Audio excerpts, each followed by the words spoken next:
empobrecido. Entonces ha sido una población que ha votado con mucha rabia en contra de Viktor Orbán, que antes de que se terminaran de contar los votos, cuando recién habían pasado el 50% de los votos contados, así ya reconocida la derrota. A választási eredmény, bár még nem teljes, de érthető és világos. Se le veía angustiado, decía, el resultado de la elección, aunque no es completa, es clara y comprensible. El resultado de la elección es dolorosa para nosotros, pero es clara. Los votantes no nos dieron a nosotros la responsabilidad ni la posibilidad de gobernar. He felicitado al partido ganador, es lo que decía Viktor Orbán, y con eso se desataba la alegría allí en Hungría, porque la verdad, hay que decir, en Hungría la batalla se daba entre los ultranacionalistas, la ultraderecha, la democracia iliberal, como la llamaba el propio Orbán, y una derecha más democrática, pero también un ex socio del propio Orbán, que es Péter Magyar, un hombre de 45 años, es abogado. Y fíjate cómo saltó a la fama él. Él era un diputado europeo del mismo partido de Orbán, pero en el año 2024, porque estaba casado con la ministra de Justicia, reveló documentos de ella en que se perdonaba a un encubridor de abusos sobre niños, y por eso se saltó a la fama. Lo hizo en una entrevista, le costó el divorcio, pero le saltó a la fama y se transformó en esta fuerza que principalmente habló a favor de Europa y en contra de la corrupción. Esas fueron las líneas fuertes de su discurso. Nada dicho de Ucrania, por lo tanto hay muchas cosas en las cuales todavía hay un poco incógnita sobre cuál va a ser su futuro, pero sí se sabe que estudió en Alemania y por eso Friedrich Merz, el canciller alemán, también le ha dado una fervorosa bienvenida. Él reconocía así el triunfo ante una multitud reunida ahí en Budapest. A Tisza és Magyarország megnyerte esta választást. Tisza y Hungría ganaron estas elecciones y la gente aplaudía ahí eufórica, no por poco sino por mucho, de hecho por muchísimo. Nos juntos liberamos Hungría, recuperamos nuestra patria. TISA es como se llama su partido, que se traduce como respeto y libertad. Ese es el nuevo primer ministro de Hungría, un país de 10 millones de habitantes, pero la gente, a pesar de que estaba así feliz, como te digo, votaba con rabia, y hay un votante, por ejemplo, entrevistado en la calle, que dice cuáles son sus preocupaciones ahora. I'm worried about that he will be also corrupt. Mira, un hombre que estaba celebrando y decía, pero me preocupa que también sea corrupto. Será la mitad de malo, de corrupto que Orbán, pero yo no quiero eso, es lo que decía ese votante. Esa es la situación en Hungría, una situación que están celebrando en Europa, porque la verdad es que Orbán era un dolor de cabeza para Europa, Néstor. Sorter Coordinadora, 8 años cambiando la logística. Sorter, un sistema que revoluciona la manera de mover a Colombia. Coordinadora, donde empieza la innovación. Sin necesidad de moverte, recogemos tus envíos sin costo. Solicita tu recogida en la línea única nacional 310-315-7444. Vigilado Supertransporte. Cae un aguacero en este momento en el sector donde hay bloqueo en Lebrija, en el departamento de Santander. Producto de ello, acaban de reabrir el paso. En el lugar, en el oriente de Colombia, se encuentra Julián Mejía. Hola, Néstor, buenos días. El sonido que usted escucha de fondo es el fuerte aguacero que cae en este momento en el peaje de Lebrija, muy cerca del aeropuerto Palo Negro de Bucaramanga y su área metropolitana. Y es que precisamente, y la noticia en este momento, Néstor, es que pese a la fuerte lluvia, al fuerte aguacero que cae en este punto del departamento de Santander, los campesinos, no importa que se estén mojando, volvieron a cerrar la vía. En este momento la noticia es que ya no hay paso entre Bucaramanga y entre Lebrija hacia el aeropuerto Palo Negro.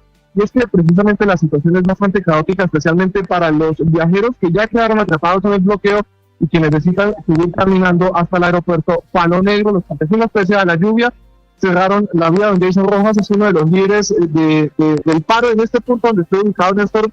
Le cuento un poco el panorama de lo que está pasando a esta hora, porque la situación es bastante dramática. Incluso la fuerte lluvia está causando inundación en el punto, y los campesinos, pese al aguacero, pues están bloqueando. Don Jason, bienvenido a Blue Radio. No importa el aguacero, no importa la lluvia, el bloqueo continúa. El bloqueo continúa, sí, muy buenos días. En este momento tenemos la vía cerrada, pero por el aguacero estamos dando vía solo para las motos. Los vehículos están totalmente cerrados, solo por las motos mientras pasa el aguacero. Para ambulancia estamos dando también paso, para los que tengan las citas médicas también se está dando paso. Esa es la situación a esta hora de la mañana acá en este punto del peaje de Lebrija. Llueve muy fuerte, los pasajeros Julián, perdóname. están intentando de llegar al aeropuerto Palo Negro y la situación es bastante caótica porque incluso la inundación está empezando a llegar a este punto. Así vamos a estar todo el día entre bloqueos y desbloqueos. Doña Tatiana Muñoz es una de las voceras de este paro que hay allí de campesinos en el departamento de Santander. Doña Tatiana, buenos días. Muy buenos días, Néstor, y a todos los colombianos que nos escuchan. ¿Qué situación ve usted en este momento allí en el lugar del bloqueo, en Lebrija? No solamente en Lebrija, en este momento hay 5 departamentos que están bloqueándose. La situación es que todavía el gobierno no resuelve, no tiene voluntad de diálogo. Hoy vamos a una mesa nacional sin ningún tipo de garantía, porque finalmente las garantías que tenían que dar nunca pues han existido. Sin embargo, nosotros como voceros pues sí tenemos voluntad de diálogo y vamos a asistir porque tenemos voluntad de diálogo. Sí, pero Tatiana, evidentemente... ¿Qué pasó anoche en los diálogos con el gobernador Díaz de Santander, que lo vi a él en la televisión anunciando que ustedes desbloqueaban? Lo que pasa es que ahorita están utilizando una estrategia con los gobernadores en donde están organizando una especie de mesas regionales para desarticular la movilización y de alguna manera no llevar el tema a la solución definitiva que se está necesitando a nivel nacional. Entonces ellos están intentando dividir a la comunidad, pero nosotros estamos lo suficientemente organizados y ya la directriz es que no vamos a tener ninguna mesa regional hasta tanto no se haga la mesa nacional.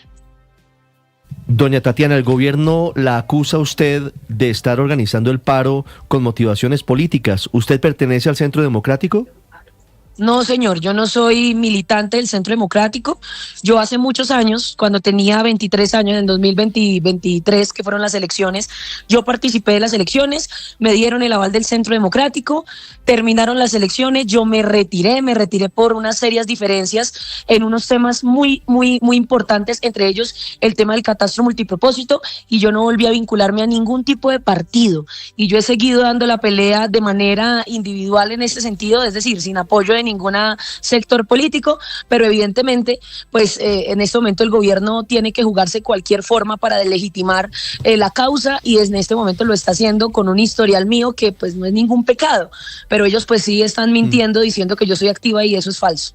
Yo sé que el tema de fondo es otro, doña Tatiana, pero tengo una certificación que firma Laura Viviana Vaca, secretaria general del Centro Democrático, donde indica que usted está activa como militante de ese partido desde el 7 de julio del 2023.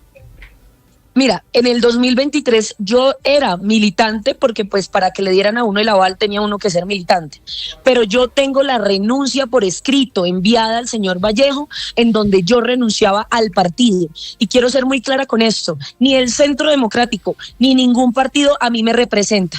Y ahorita, claro, la política que hace intenta utilizar las causas y decir que es que yo represento una causa, todos los partidos son iguales, pero aquí lo que hay que entender es que esta causa es de la gente, de la comunidad, y no es motivada por Tatiana Muñoz, es motivado por los resultados de unos avalúos que están siendo hoy expropiatorios. Lo que pasa es que hoy el gobierno nacional necesita lavarse las manos y quitarse la responsabilidad, y eso a mí sí me parece que es bastante irresponsable, porque el único que puede suspender los procesos de actualización catastral según lo que dicta la norma, y asimismo revocar la resolución 2057 del IGA, que fue firmada por un solo funcionario, es decir, un solo funcionario jodió a 527 municipios. Los únicos que pueden revisar eso es el gobierno nacional. No estamos diciendo acá, ni es un tema de señalar, es un tema de empezar a tomar acción, porque hay muchas personas que hoy tienen el peligro de perder sus propiedades porque los están convirtiendo en los nuevos ricos, siendo los más humildes los están convirtiendo en los nuevos ricos en un papel,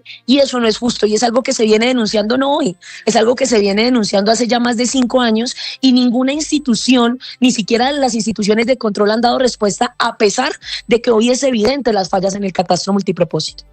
¿Ustedes hasta cuándo piensan mantener el paro, los bloqueos, doña Tatiana? Nosotros nos vamos de manera indefinida hasta que haya una respuesta del gobierno nacional. Nosotros pasamos unos pliegos de peticiones y pues al momento esos pliegos de peticiones no han querido ser reconocidos, pero pues nosotros vamos hoy con toda la voluntad a que se dialogue del tema, y yo hago una invitación al gobierno nacional, al presidente de la República, de que el catastro no debe ser un debate ideológico, debe ser un debate de país y un debate basado en lo técnico, y sobre lo técnico hay que discutir, que ese es el debate que ha hecho falta. Hoy las instituciones no le están dando el nivel que hay que darle, y yo quiero decirte algo antes del cierre. Mira, señora, los avalúos catastrales son la base no solo del predial, que es donde han querido enfocar la discusión, son la base de todos los impuestos nacionales, y por el afán de recaudar más, están haciendo un desastre Tatiana, con la propiedad. ¿Usted tiene un predio rural? Nosotros, como todo propietario, tenemos una casa, ¿sí? Tanto rural, urbano, bueno, esto es algo que le está generando afectación. ¿A usted personalmente cuánto le subió el avalúo catastral o cuánto le subió el predial? No, el predial no es el problema, es el avalúo catastral. Le cuento, en mi municipio nosotros tenemos, yo en lo personal, como todos, tengo propiedades también, y como todos, pues también evidentemente todos nos hemos visto perjudicados, pero yo no quiero enfocarlo en mí. Yo quiero decirle, mire, nosotros tenemos casos en donde casas de bareque que no valen más de 80 millones de pesos quedaron avaluadas en 3.000 millones de pesos. Y el predial, aunque muchos dicen que el problema es el predial, fíjese que el predial no subió de manera exagerada, subió muy poco, pero no le han dicho a la gente que teniendo un predio de 3.000 millones de pesos, ¿cómo le queda el tema del impuesto al patrimonio, la declaración de renta, el valor de los trámites notariales y registrales si la persona desea vender? Ahí es donde hay que darle el foco. Entonces, esto es un tema que ha afectado a millones de colombianos y no es un tema de ahora. En este momento hay más de 60 investigaciones abiertas por parte de la superintendencia. Doña Tatiana, es una evidencia. Sí, quisiera preguntarle por lo que le ha respondido el presidente Petro, que dice que ustedes, y me imagino, porque también la menciona usted, dice que buscan que grandes hacendados, terratenientes y dueños de lotes de engorde no paguen impuesto. ¿Usted qué le responde al presidente Petro sobre esa acusación? Pues mire, es tan curioso este proceso que justamente los grandes hacendados, los que deberían pagar más, los que tienen propiedades que no valen menos de 15.000 millones de pesos, curiosamente dentro de las bases catastrales aparecen con avalúos de 200 millones, 300 millones, pero el campesino de a pie, que sí tiene una propiedad sin agua potable, saneamiento básico, vías terciarias, que su propiedad no vale más de 150, a ese sí se lo valoraron en 3.000. Entonces lo que nosotros estamos viendo es que se está utilizando el catastro más bien para que la clase política no pague impuestos, pero no es un tema de que yo esté defendiendo a los terratenientes no tienen ese problema, porque es que los terratenientes tienen la plata para pagar los impuestos y tienen la plata para sobornar a las entidades, y así lo han hecho. Entonces, el presidente está bastante equivocado, no está dando el debate frente a los avalúos, se está lavando las manos con el impuesto predial porque es lo que más le conviene, y pues lo está haciendo diciendo que esto es culpa de los alcaldes y los concejales. Que los alcaldes y los concejales son cómplices, claro, pero por supuesto, no hay que también está el tema de lo del predial y demás, pero en el tema de los avalúos, ellos no pueden modificar los avalúos, porque es que los avalúos solamente lo pueden modificar los gestores catastrales habilitados por el IGAC y el mismo IGAC, ¿sí? Entonces, bajo unas directrices y una norma que es una disposición nacional. Y hoy, si se está haciendo el paro nacional, no es en contra de Petro. Él se está haciendo el paro nacional porque la única manera de suspender los procesos de actualización catastral, según lo que dicta la norma, y la única manera de revocar la resolución 2057, que generó un aumento de los avalúos en 527 municipios del país de manera automática y sin ningún tipo de estudio, la única forma es a través del gobierno nacional, y eso es lo que el presidente no entiende. Doña Tatiana, gracias por acompañarnos esta mañana, muy amable por la explicación. Gusto. Muchas gracias a ustedes. Tatiana Muñoz es una de estas voceras del paro que están desarrollando. Hoy se suman 15 puntos de bloqueo en diferentes regiones de Colombia. Este paro que se está creciendo, que arrancó en el departamento de Santander. Gabriel Martínez es el alcalde de Lebrija, que es esta madrugada el sitio de bloqueo más grande en el oriente de Colombia. Alcalde Martínez, buenos días. Hola Néstor, buenos días para usted, para todos los amables oyentes. Gracias por esos espacios. Alcalde, ¿qué van a hacer ustedes en Lebrija? Porque tienen bloqueado prácticamente el paso por medio país. ¿Qué situación, qué reporte tiene usted esta mañana de lunes, alcalde? Bueno, hemos venido acompañando durante el día 9 de abril que se iniciaron las manifestaciones. generando pues todas las condiciones de diálogo para poder buscar una solución. Ayer, que fue la última mesa de concertación, creo que hay un punto ya muy establecido, y es que toda la institucionalidad, los manifestantes, estamos de acuerdo en que el alto incremento de los avalúos es el motivo de la protesta, y que la búsqueda de soluciones para revocar esa medida, pues es las que hoy también vienen a debatirse y a buscarse en Bogotá. Sin embargo, la territorial a nosotros nos ha dicho, y es una línea que yo estoy trabajando con la comunidad, con Lebrija, para decirles, nosotros debemos resolver nuestro problema. Finalmente el IGAD nos lo creó a través de una resolución al municipio.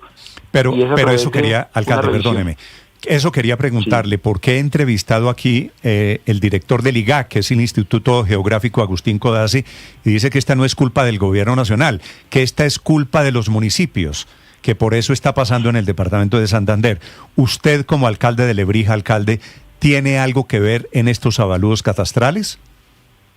No, mire, yo creo que eso se ha debatido bastante, y bien que ustedes como periodistas pues lo pregunten, pero la respuesta ya está clara, está, digamos que consolidada legalmente. Los alcaldes no hacemos avalúos. Nuestro gestor catastral se llama el Instituto Geográfico Agustín Codazzi, y entonces ya ayer mismo en la concertación se llamó vía telefónica con el señor gobernador, estando nosotros en la mesa, para que, bueno, primero que todo nos recibiera hoy en Bogotá, para poder decir lo que es del orden nacional, resuelvan ustedes, y incluso se habla del artículo 49. Yo aquí que hago me expreso una preocupación. ¿A qué horas y en qué momento van a cambiar una ley de la República, que es el plan de desarrollo, y van a sacar un artículo? O sea, y nosotros en Lebrija, obviamente, estamos padeciendo la situación del paro. Entonces lo que buscamos fue una salida que es intermedia y que tiene igualmente efectos legales, y es que nos revoquen la resolución del municipio de Lebrija, que es la que finalmente tiene a los lebrijenses ahí apostados en la vía, y pues desde luego peleando con legitimidad. Sí, alcalde, pero lo que nos decía la semana pasada el director del Agustín Codazzi es que las alcaldías en ningún caso podrían subir más de un 100% el impuesto predial, y ellos hicieron una actualización catastral, pero la norma también pone esos límites sobre el incremento en el impuesto predial. ¿Hay casos en su municipio como esos donde el predial haya subido más de un 100%, alcalde? No, básicamente eso se saldría de la norma. La norma es muy clara, y es que la limitante está para que solamente podrá subir el 50%, y en caso en que supere las 100 hectáreas subirá el 100%. Pero eso no, digamos, no habría casos donde sucedería, porque estaríamos nosotros cometiendo un error y haciendo un cobro inapropiado, ilegal, por decirlo menos. Entonces, esa es una forma de querer, como, digamos, desviar un poco la discusión. En su momento, con una resolución que esté legitimada por la ciudadanía, el gobierno municipal tendrá que hacer lo propio, que es revisar las tarifas, organizar seguramente, y estamos proponiendo a nivel municipal una tarifa preferencial a los pequeños y medianos productores agropecuarios, porque somos despensa agropecuaria, pero eso es una discusión que viene en su momento. Si me permite, simplemente le menciono un ejemplo. Sí, señor. Que en una entrevista sacaban un ejemplo de 2 millones de pesos pasó a 14 millones de pesos. Pues es que si eso estuviera pasando en mi municipio y esa fuera la explicación nada más, la gente no estaría reclamando. Es que están reclamando porque pasaron de 100 millones a 2.500, a 3.000 millones. Y la gente dice, pero ¿en qué momento yo respondo? Porque tengo otras implicaciones además del impuesto predial, que es lo que tiene que ver con la declaración al patrimonio, la declaración de renta, entre otras gastos notariales, entre otras implicaciones que trae ese cambio abrupto de sus avalúos. Sí. Alcalde, una pregunta final. ¿Cuáles son los efectos económicos, efectos en el turismo, efectos en otro tipo de perjuicios de los bloqueos en Lebrija por cuenta de quienes protestan contra el avalúo catastral? La verdad, las pérdidas son incalculables, porque son a diario. En el sector de transporte, el aeropuerto está ubicado en nuestro municipio y obviamente presta todo el servicio de la área metropolitana, todo el departamento, al país. El sector avícola ha levantado la mano de manera, digamos que muy justa. Lebrija es municipio productor avícola, y obviamente pues está viendo afectado por temas de huevo, por temas de sacrificio de pollo, por tema de la muy misma movilización que tenía. Incluso manifestaban unos contactos que han hecho para exportar huevo, y lo demás de frutales que tenemos en nuestro municipio, y que pasan por por nuestro municipio, ganado, entre otras cosas. Entonces, realmente hoy esperamos acá en Bogotá que se pueda consolidar una ruta de salida para poder dar garantías a todos los que nos estamos viendo afectados, porque son muchos los gremios, además de los del sector rural, y obviamente pues avanzar para poder resolver este tema. Sí. Alcalde, ¿le entendí que usted está en Bogotá? Sí, señor, yo viajé anoche mismo, una vez terminamos la mesa, pues afortunadamente con la misma comunidad les dije, permítanme pasar, necesitamos llegar a Bogotá, pues para representar también desde Bogotá. Sí. Y viene a Bogotá acá a reunirse con quién, alcalde. En el IGAC, la reunión que está pactada para el IGAC, yo estaré presente. Que es el Agustín Codazzi. Sí, señor. Vale, pues le deseo suerte, alcalde, estamos pendientes. Gracias, Néstor. Un cordial saludo a todos. Para usted, para la gente de Lebrija, para la gente de Santander que está en paro, ojalá haya un acuerdo, un entendimiento rápidamente. Son las 7 de la mañana, 21 minutos en Mañanas Blue. Estás escuchando Blue Radio. Faltan 59 días para la Copa del Mundo.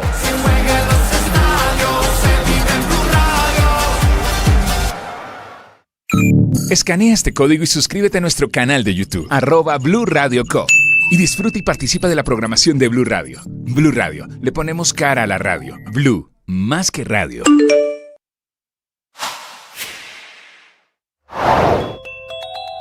El partido de la U está anunciando su decisión oficial. Se van con Paloma Valencia.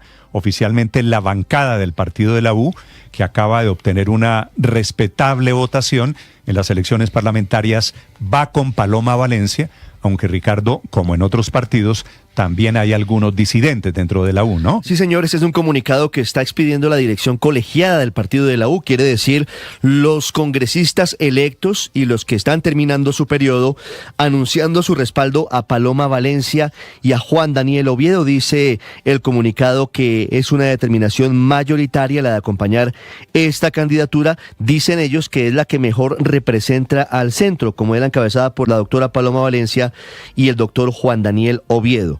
Como siempre, Néstor, y usted lo dice, hay disidencias. Uno de los senadores que no apoya y que no comparte esta decisión es Antonio Correa, cuyo fortín político es el departamento de Córdoba, pero que tiene mucha influencia en el departamento de Bolívar y en la ciudad de Cartagena. Antonio Correa ha sido petrista desde el comienzo, lo ha dicho abiertamente y ha apoyado abiertamente a Gustavo Petro, y ahora seguramente lo hará con Iván Cepeda. Para ser felices, necesitamos comprendernos los unos a los otros cuando hablamos. Eso que suena evidente no lo es en la vida diaria. Si tú revisas la calidad de las relaciones, te darás cuenta que muchos de los problemas que se tienen pasan por no comprensión, por no escucha, por lo que llaman malentendidos. Es decir, ese momento en el que alguien te dice algo y tú no lo entiendes, tú no lo comprendes. Por eso te propongo 3 cosas. La primera, escucha activa. Atento, abierto y acogiendo lo que el otro dice. La segunda, abrir el corazón y la mente a descubrir la verdad, el mensaje que el otro está transmitiendo. Y la tercera, el parafraseo. Es decir, nosotros con nuestras propias palabras decimos lo que entendimos para ver si la otra persona dice que sí. Y solo cuando estamos seguros de que hemos entendido, seguimos adelante. Cuidado con esos momentos en los que por hablar a la carrera o por no compartir lo que es, terminamos entendiéndonos mal. Tú sabes. Bloqueo en el departamento de Santander, a pesar del preacuerdo de anoche que iba a permitir supuestamente el regreso a la normalidad de la operación aérea y de la operación económica en Bucaramanga. No hay paso al aeropuerto. Hay 10 millones de huevos de la industria avícola que sale de Santander que no pueden salir del departamento. Hay 57 millones de aves en galpones a las que se les está acabando el alimento, una situación crítica por falta de concentrado. En Santander, la terminal de... El padre Alberto Linero es periodista y también está en Mañanas Blue. 7 de la mañana, 25 minutos. En mi experiencia como acompañante espiritual, Muchas veces me he encontrado con personas arrepentidas de no haber expresado a tiempo su amor a alguien importante en sus vidas. Y estas personas han muerto. Recuerdo a alguien que me decía, esta mañana pude decirle a mi papá que lo amaba y no lo hice. Y ahora en la tarde ya está muerto. Experimentar este tipo de situaciones me llevó a tomar una decisión radical. Expresar continuamente mi afecto a las personas que amo. No tengo miedo de mirar a los ojos y decir, te amo. Gracias por ser quien eres. Tengo claro que el amor que no se expresa de alguna manera queda incompleto. Y no tener la sensación de que alguien que uno ama se fue para la otra vida o para la nada sin saber que lo amé, no es bueno. La celebración del Día Internacional del Beso me sirve como un pretexto para invitarlos a todos a expresar el afecto, a no guardar los sentimientos, a no esperar a mañana para decir que aman, porque aunque no lo crean, a veces puede ser ya demasiado tarde. Y es que el afecto, en mi manera de entender la vida, se expresa de 3 formas muy sencillas. La primera, con palabras, decir lo que se siente, nombrar el amor, reconocer al otro. No basta con sentir, es necesario decirlo. Una palabra a tiempo puede sanar y darle sentido a una relación. La segunda, con las caricias y las expresiones corporales. Un abrazo, un beso, una mirada, una mano que se toma con ternura. El cuerpo habla y muchas veces dice lo que las palabras no alcanzan a expresar. Y la tercera forma son los actos de servicio. Estar, ayudar, acompañar, hacerle la vida más amable al otro en lo cotidiano. A veces el amor no se dice ni se toca de nada, pero sí se hace en acciones. No olvides amar y expresarlo hoy. Estás escuchando Blue Radio. Faltan 59 días para la Copa del Mundo.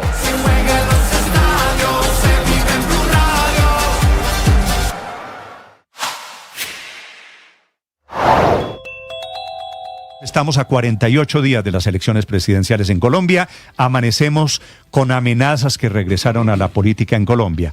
2 de los candidatos, de los grandes, Paloma Valencia y Abelardo de la Espriella, de quienes están circulando fotos en redes sociales con coronas fúnebres, con fechas de nacimiento. La pasión y la afición en juego y los datos de lo último en deportes se lo presenta Mañanas Blue.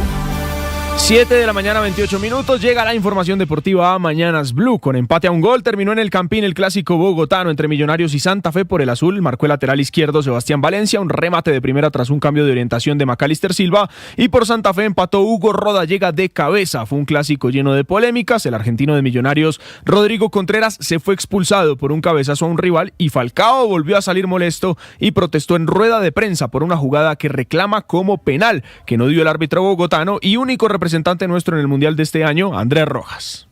En su momento, cuando pasa la situación, el argumento que me da es que los dos vamos a disputar la pelota. Si yo gano la posición como delantero, porque gané la posición y salto primero, el defensor que viene atrás mío, la única chance que tiene para intentar ganar la jugada es hacer foul. Y se nota muy claramente en el video, cuando yo salto, que voy adelante del jugador de Santa Fe y lo único que hace es empujarme, no disputar la pelota. Millonarios quedó 10º con 22 unidades y está obligado a hacer mínimo 7 puntos de los 9 restantes para llegar a 29 y pelear con diferencia de gol su paso a los 8. Al azul le quedan América en Cali, Tolima en Bogotá y Alianza en Valledupar. Santa Fe la tiene un poco más difícil, quedó con 20 puntos, por lo que debe hacer 9 de 9 y revertir la diferencia de gol negativa, pues la tiene en -1. El rojo debe enfrentar a Cúcuta en el Campín, Pasto de visita e Inter de Bogotá de local. Además, ambos tienen compromiso internacional esta semana. Santa Fe juega Libertadores, visita Corinthians en Brasil el miércoles y ese mismo día Millonarios recibe a Boston River de Uruguay en el Campín. En otros resultados, el Cali empató 1-1 con Llaneros en Palma Seca y se mantiene octavo. Bucaramanga goleó 5-0 a Chico en casa y se quedó con el 9º lugar. Inter de Bogotá volvió a ganar tras 7 partidos y venció 2-1 a Alianza Valledupar, es sexto con 25 unidades. A matar o jogo cara a cara, bateu Viveiros. Gol!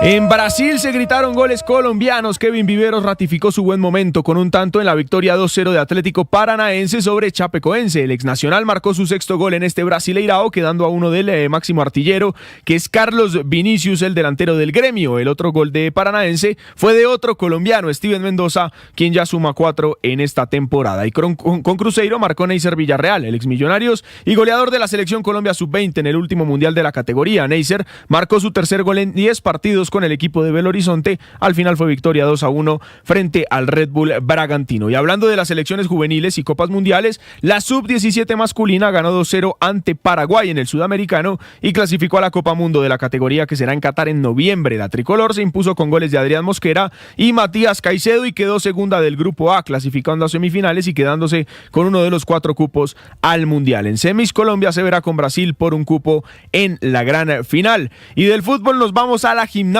pues el cucuteño Ángel Barajas, medallista olímpico en París 2024, conquistó la medalla de oro de barras paralelas en la Copa Mundo de Osijek en Croacia con 14.866 puntos. Superó al estadounidense Donald Wittenberg, quien ganó la plata, y al turco Karen Arkan, quien se quedó con el bronce. Además, Barajas, de 19 años, se colgó el bronce en la modalidad de barra fija, donde hizo 14.833 puntos y quedó tercero por debajo de Tang Xiahung y Karimi Milad. El colombiano ya había ganado oro en la Copa Mundo de Bakú en Azerbaiyán y platas en las de Cottbus en Alemania y Antalya en Turquía. Y en su carrera, además de la medalla olímpica, ya tiene 10 preseas en copas mundiales, son 2 oros, 3 platas y 5 bronces para Barajas, que apenas tiene 19 años. Y la alegría no solo la trajo a la gimnasia artística, hoy también celebramos la medalla de oro de Sara López en la Copa Mundo de tiro con arco disputada en México. La risaraldense de 30 años venció en la final de arco compuesto a la estonia Lisel Yatma por 149-148. Dicha modalidad debutará en los Olímpicos de Los Ángeles 2028 y López se perfila como la carta colombiana principal en esta disciplina. It's Sinner that reigns supreme. Y cerramos con tenis porque Jannik Sinner recuperó el primer lugar del ranking de la ATP tras 5 meses en los que obtuvo de manera consecutiva los últimos 4 Masters 1000, entre ellos los 3 primeros del año. Tras imponerse en Indian Wells y Miami, el italiano venció en la final de Montecarlo al español Carlos Alcaraz con parciales de 7-6 y 6-3 y tiene en su palmarés los 3 primeros de la temporada, algo que solo había logrado el serbio Novak Djokovic en el año 2015. 7 de la mañana, 33 minutos. Más adelante, más deportes. A mañana, Blue. Estás escuchando Blue Radio. Faltan 59 días para la Copa del Mundo.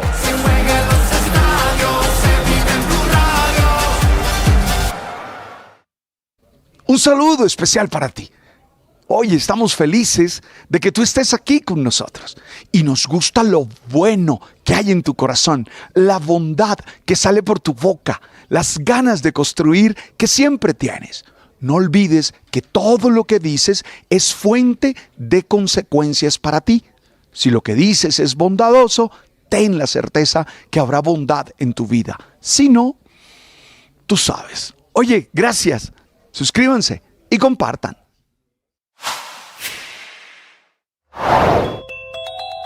Crece el escándalo por las fiestas y los excesos que cometían peligrosos delincuentes detenidos en la cárcel de Itagüí, muchos de los cuales están en la lista de beneficiarios de la política de paz total del presidente Gustavo Petro.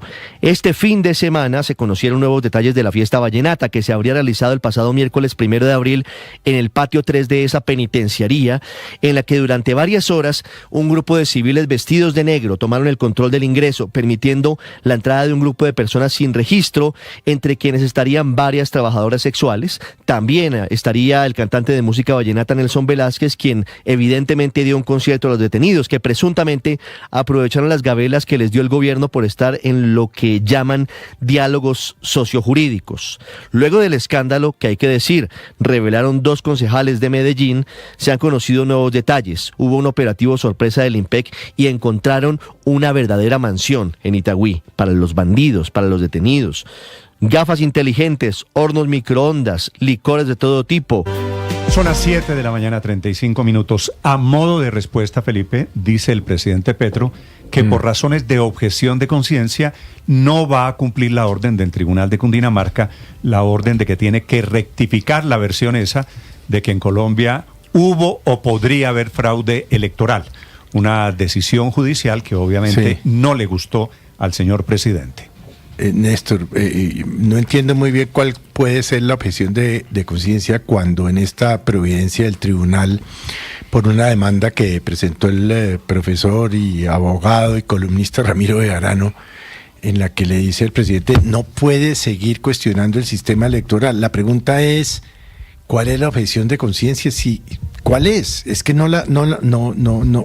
Si alguien me la puede explicar. Felipe, la objeción de conciencia es una figura para una cosa muy diferente a desobedecer una orden judicial. La objeción de conciencia, por ejemplo, es para el servicio militar.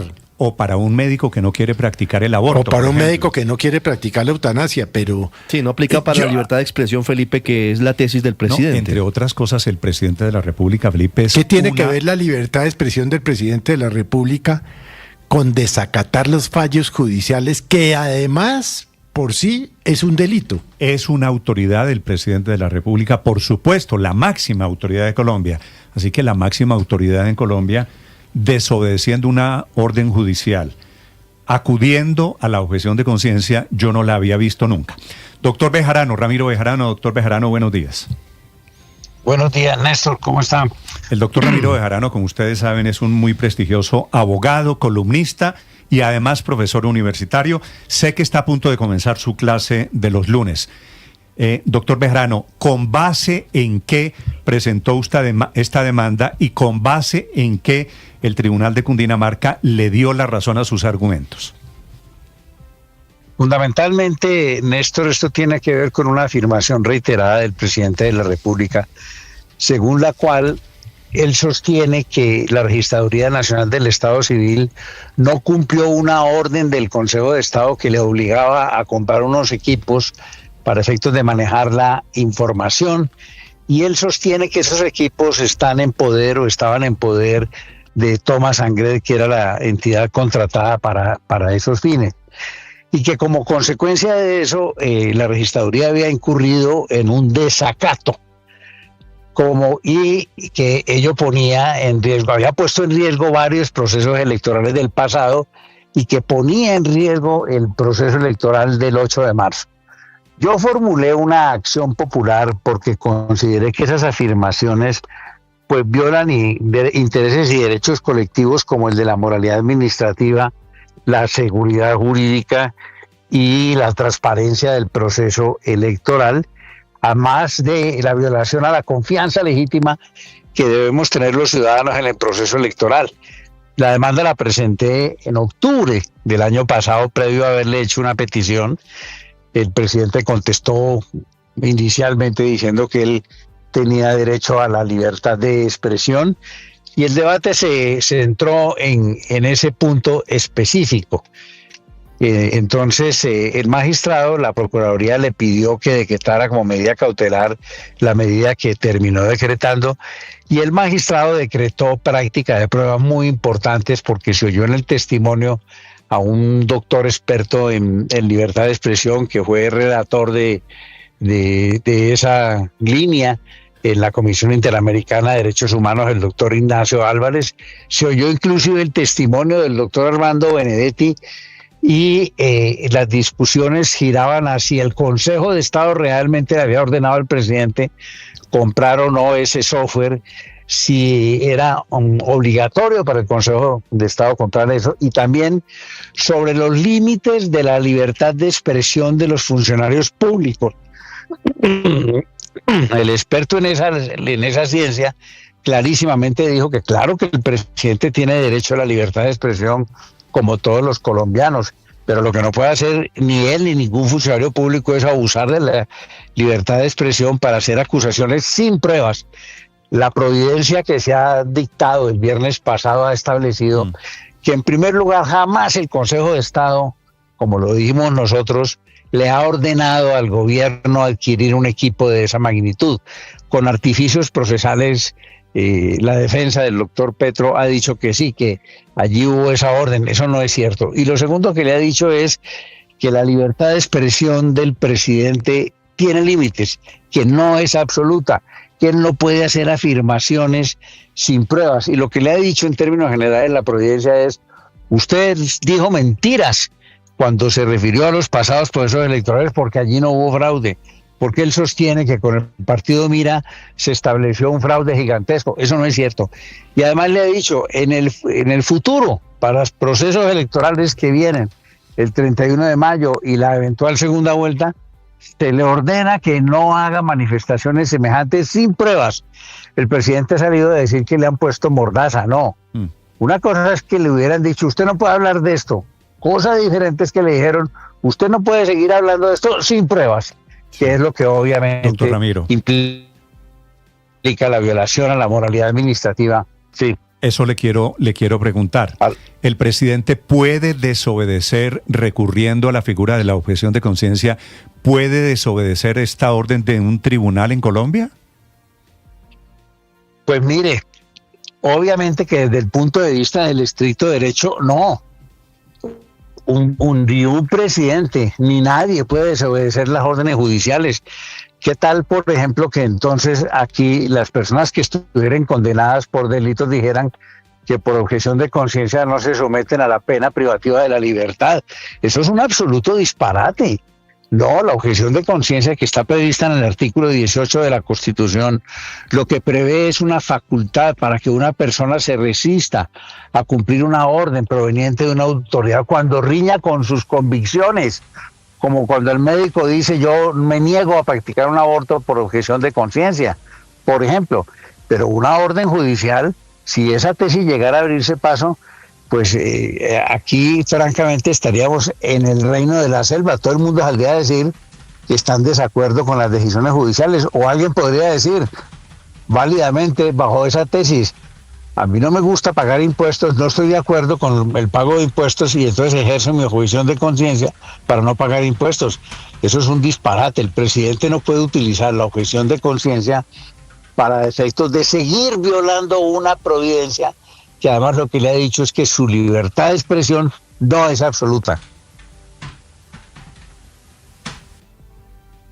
Sí, profesor Bejarano, ¿qué hay o qué cree usted que hay detrás de todas estas afirmaciones del presidente Petro en contra del sistema electoral colombiano? Pues yo creo que hay una estrategia política, que es la de enrarecer el proceso electoral, porque a la única persona que le puede interesar mantener en crisis la credibilidad del proceso político y de las próximas elecciones es al partido del señor presidente de la República.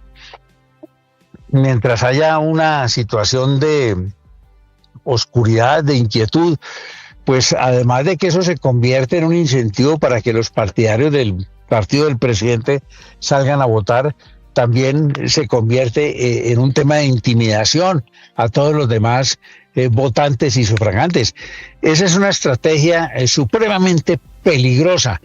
Eso debería saberlo el señor presidente de la República, tanto más cuanto que el origen del M19 está precisamente en que hubo dudas sobre el proceso electoral con base en el cual resultó elegido en 1970 el doctor Misael Pastrana Borrero, y la duda de que existe de que al general Rojas Pinilla le robaron esas elecciones.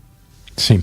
Usted que es acucioso, profesor Bejarano, ¿qué tan cierto es en alguna medida que la información que ha manejado durante años Thomas Greg Anson puede servir para hacer un fraude electoral? Y se lo pregunto porque como lo conozco y sé que usted es estudioso, usted se debió meter a fondo en ese tema.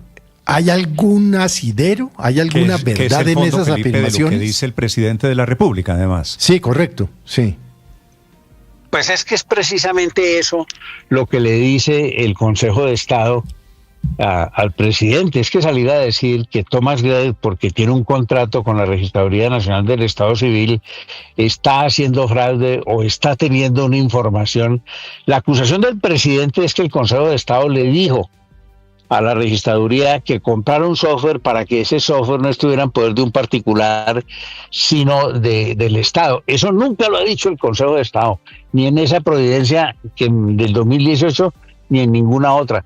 Luego, no es cierto que haya una evidencia de que por virtud de que Thomas Gray ha prestado un servicio mediante un sistema de contratación estatal se esté fracturando la información o los datos electorales. Eso no ha pasado.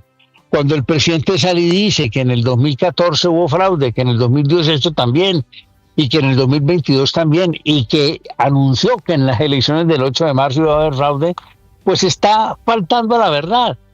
Y él se ampara diciendo, es que esa es mi libertad de expresión. Yo tengo una información que me dice que estos señores no han cumplido una orden del Consejo de Estado. Y vamos a ver la providencia del 2018 del Consejo de Estado, y esa providencia no dijo eso, no lo he dicho nunca. Y a pesar de todo eso, entonces el presidente insiste en que eso está equivocado. La sentencia del tribunal del magistrado Lazo ubica 5 puntos clave, entre ellos en los que desmiente al presidente. ¿Cuáles son? Pues en esos que les estoy mencionando, que en primer lugar no existe una providencia del Consejo de Estado que le haya ordenado a la autoridad electoral adquirir de manera perentoria un software.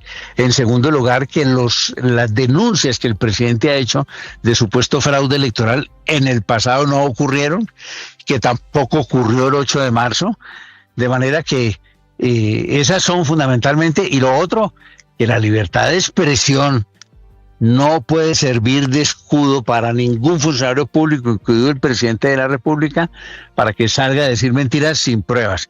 ¿El presidente puede salir a decir que hay fraude en un proceso electoral? Sí, claro, pero lo que le ha dicho el tribunal, no en una sentencia, sino en un acto de medida cautelar, es hágalo con pruebas, porque obviamente eso no puede ser sobre la base de empañar el prestigio, la reputación de entidades públicas ni de funcionarios públicos. Sí. Doctor Ramiro, una pregunta final. El presidente, cuando anuncia este fin de semana que no va a acatar y dice lo de la objeción de conciencia y dice que no se va a dejar censurar y habla de la libertad de expresión, dice, sea que me expongo. ¿A qué se expone el presidente Gustavo Petro con este desacato? Pues él se expone a, si aquí hubiera controles frente a los altos funcionarios, se expondría a una denuncia por haber desacatado una resolución judicial, porque ese es un delito.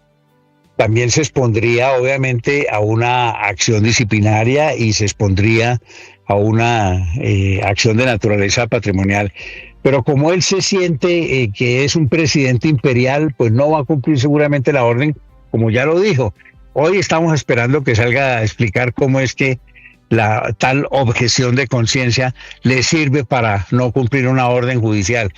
Pero lo que sí le genera a él como consecuencia es que cada día con estas actitudes demuestra que no tiene la entidad histórica para el ejercicio del mando. Un presidente que no cumple las órdenes judiciales es lo más peligroso para la vigencia del Estado de Derecho. Sí, el presidente dice que no se va a dejar censurar, que es un presidente al que le niegan la libertad de expresión para notificar al país que no cumplirá este fallo del Tribunal de Cundinamarca. Su demandante, doctor Bejarano, gracias por acompañarnos. Feliz día, feliz clase, doctor Bejarano. Gracias, Néstor, y a Felipe y a todos, muy gentiles. A usted muy amable por acompañarnos. Felipe, ¿a qué se expone el presidente? Ya el presidente está notificando que no va a cumplir la decisión del Tribunal de Cundinamarca. Para ponerlo en perspectiva, no se expone a una investigación por el delito de abstenerse de dar cumplimiento a sentencia judicial, porque no hay quien lo investigue en la comisión de acusaciones o de absoluciones. No es controlable por parte o disciplinable por parte de la Procuraduría. A lo que se expone el presidente es a la reafirmación una vez más de la creencia que tenemos, y me incluyo muchos colombianos, de que el presidente es mitómano. Sí, Felipe, a seguir perdiendo su credibilidad. A Felipe, eso se expone. Lo que pasa es que el presidente, cuando dice no me van a censurar, me niegan la libertad de expresión, está confirmando todo el cuento que lleva echando meses. Y es que aquí Tomás Gregan Sons tiene el software, que el Consejo de Estado dio la orden del software de escrutinio. No me han censurado, y es el presidente en la historia desde la fundación inauguración de la televisión colombiana, en el gobierno de Rojas Pinilla. Estamos hablando hace 60 años, Néstor, o más. ¿Qué más ha hablado? que más ha intervenido en televisión, que Felipe. más alocuciones ha hecho. Sí, Felipe, pero esto no hay quien lo convenza. Él arranca sus alocuciones diciendo siempre que está censurado. Sí, pero es que anoche publicó unas cosas rarísimas, unos conciertos de Putin tocado con no sé quién, luego tocando se me cuadro. perdió la cadenita de la Ya le voy a contar, Felipe. Luego habló de un cuadro por allá de no sé qué. Ayer el presidente estaba como en una onda rarísima, pero bueno, no me voy a salir del tema. Felipe, pero es que... Pues esto lo que hace es que el presidente, frente a la opinión pública en general, no frente a los petristas en particular, pues siga perdiendo credibilidad, Néstor. A eso es a lo que expone, porque lo jurídico no tiene por dónde. Le habla es a su público. Cuando el presidente pone un trino diciendo que no se va a dejar censurar, es a su público, es a su sector político al que le está notificando. 7 de la mañana, 51 pero minutos. Está incurriendo en un... Héctor, está incurriendo en una falta que puede llegar a ser un delito incluso, ¿no? Pero ¿quién lo juzga? Lo estaba señalando Felipe. Pues sí, lo juzga la Comisión de Acusaciones, pero eso no quiere decir que no tenga juez. La Comisión de Acusaciones, pues no... No, pero pues seguramente en este momento la Comisión de Acusaciones puede ser que no tenga eso dentro de sus prioridades políticas, no tenga una mayoría que permita que investiguen al presidente, pero es que ese reinado se acaba, Felipe, como se le acabó el de Orbán en Hungría, por ejemplo. Entonces, y el delito no prescribe. Al presidente lo pueden sancionar por cometer un delito hoy o dentro de 2 años. Si el delito lo cometió hoy siendo presidente. Entonces, pues tampoco que cante victoria, digamos, el presidente se cree inmune, pero pues la impunidad dura un tiempo, mientras estén dadas unas condiciones políticas que son las que tenemos hoy, pero cambiadas las condiciones políticas, pues el presidente sí debería tener un poco más de cuidado en relación con las conductas que resuelve asumir, porque pues eso genera responsabilidades jurídicas y él puede creer que el sistema político hoy lo ampara, pero insisto, eso se acaba. Ahora, claro, el presidente no debería actuar solo por el temor a una sanción. El presidente es el llamado a dar ejemplo del cumplimiento de las decisiones judiciales, que en este caso me parece que ha sido una decisión bastante bien argumentada. El magistrado Lasso, entre otras cosas, Néstor, es un magistrado de altos quilates jurídicos, y déjeme le doy un datico.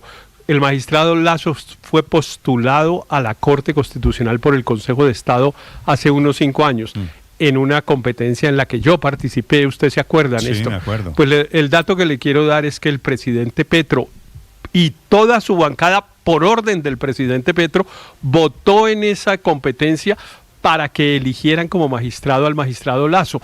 Eso para decirle que espero que el presidente Lasso no vaya, que el presidente Petro no vaya a salir ahora a deslegitimar a decir que Lasso al es magistrado uribista. Lasso, al magistrado Lasso, porque es un magistrado de grandes condiciones jurídicas que además recibió la confianza de él para ser candidato a la Corte Constitucional. Pero vamos para allá, no tenga ninguna tres duda. puntos muy cortos, Néstor. Ese argumento del presidente de escudarse en la libertad de expresión es el mismo que ha utilizado la presidencia para defenderlo en todos los incidentes de desacato y que ha tenido durante su gobierno.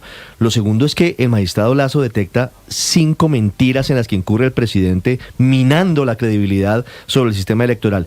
Y lo tercero, que yo creo que es el trasfondo del tema, es cuando analiza el magistrado Lasso cuáles son los límites y los alcances que implica para los altos funcionarios del Estado el ejercicio del poder deber de informar cuando el titular del mismo es un servidor público de tales características porque se encuentra en una posición excepcionalmente favorable para la difusión de sus mensajes, máxime cuando utiliza sus redes sociales, dice el fallo del tribunal. Le da 3 días de plazo que ya se cumplieron, se están cumpliendo hoy lunes, y el presidente Petro, por supuesto, no va a rectificar. A mí me preocupa el tema moral, el tema ético. Perdóname, Luis Ernesto. A mí me preocupa es el problema moral, el problema ético del precedente que eso sienta para los ciudadanos. Si una figura tan relevante no le para bolas a las decisiones judiciales, ¿qué le pueden pedir a los ciudadanos? La ética, padre, está en el segundo renglón. En el primer renglón pero es que tenemos está que ver lo que electoral, estamos en campaña electoral. Claro, es que Ernesto. la consecuencia no es ni jurídica, ni en la comisión de acusaciones, no, aquí hay una consecuencia electoral. Y paradójicamente, electoralmente esto le sirve al presidente, le sirve al petrismo, le sirve a la izquierda, que además es cada vez más grande. Cuando dicen le habla su base, ¿por qué le sirve, pues Luis Ernesto? Pues le sirve porque está reivindicando la teoría de conspiración. O sea, realmente el medio aquí es decir que no, que puede hablar libremente, pero todo se trata de la idea de que supuestamente se pueden robar las elecciones. ¿Y por qué le ha servido eso al presidente de la República? Porque moviliza a la base de votantes, porque los pone en alerta máxima. Y por eso lo hizo en el 2022, aunque ganó. Y por eso lo está haciendo en el 2026 en las de Congreso, aunque ganó. Y por eso lo va a hacer y lo tiene que hacer para la primera vuelta, aunque pueda ganar la primera vuelta su candidato y pasar a segunda vuelta el candidato Iván Cepeda. Es decir, aquí hay una estrategia electoral que es idéntica a la que aplicó López Obrador en México, y es a través de un supuesto riesgo de lo electoral, llevar a una alerta máxima, a movilizar a los testigos electorales, a todas las bases, y generar una confrontación que tiene unos resultados electorales que le han servido y que lamentablemente lo que hacen es erosionar la democracia. El presidente había hecho eso, movilizar testigos electorales, diciendo que iba a haber fraude en las elecciones y que iban a impugnar las elecciones. No hubo fraude, no hubo impugnación en las mesas de votación. Néstor, está bien Así que el presidente esa batalla parece haberla perdida. Señor Álvaro. Está bien que en un país dominado políticamente por las mentiras y las exageraciones políticas, pues todavía se busca institucionalmente la verdad, para ver si los ciudadanos vemos algo claro. Pero esto no creo que vaya a cambiar mucho porque el populismo y las acusaciones de fraude son hermanas. Todo esto empezó, como todos los vicios populistas en Colombia, con Álvaro Uribe, que en el 2014 gritó fraude cuando Santos le ganó a Zuluaga. Luego siguió Petro en el 2018.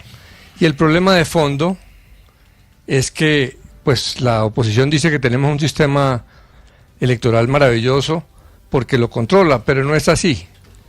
Yo no creo que haya fraude, pero tenemos un sistema electoral requete politizado. El CNE pero es que el es problema... un nido de politiquería, los últimos registradores son políticos. Las instituciones electorales son frágiles por la politiquería. Con este Hay sistema que cambiar electoral, Álvaro, ganó Gustavo Petro. Sí, yo sé. Pero Álvaro, ¿usted confía en hay el un sistema problema electoral colombiano? Hay un problema de fondo. Yo sí creo que el sistema electoral tiene problemas serios, que ha habido mucha corrupción, sobre todo en las elecciones de Congreso, que se ha mejorado mucho. Pero creo que estas discusiones,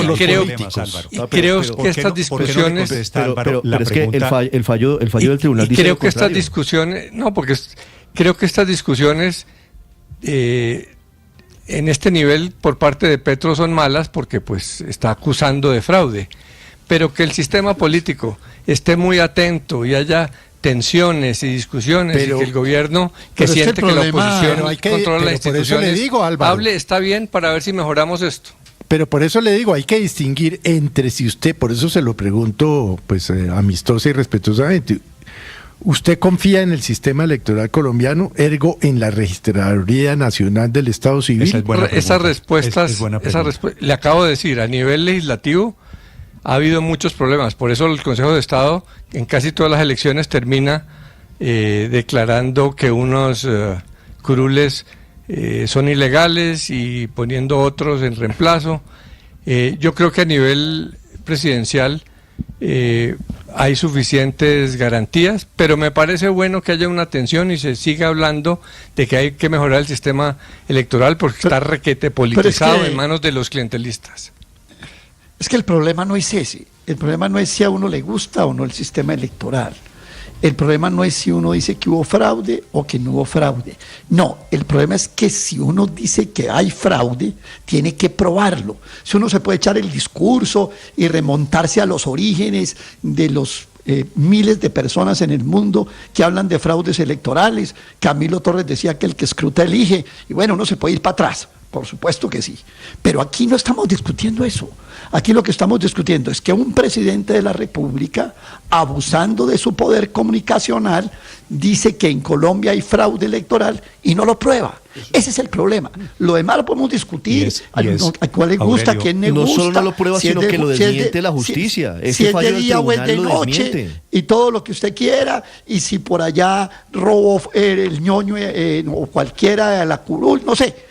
Aquí lo que estamos discutiendo no es eso. Aquí lo que estamos discutiendo es un presidente de Colombia que se llama Gustavo Petro Urrego, dijo públicamente, abusando de sus poderes comunicacionales como presidente de Colombia, de que había fraude electoral.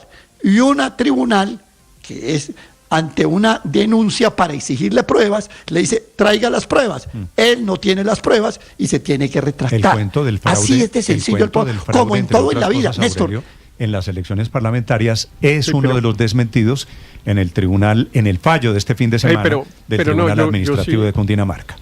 No, yo creo, Aurelio, que no solamente estamos hablando de la libertad de expresión del presidente de la República, sino que estamos hablando del proceso electoral. A mí sí me parece que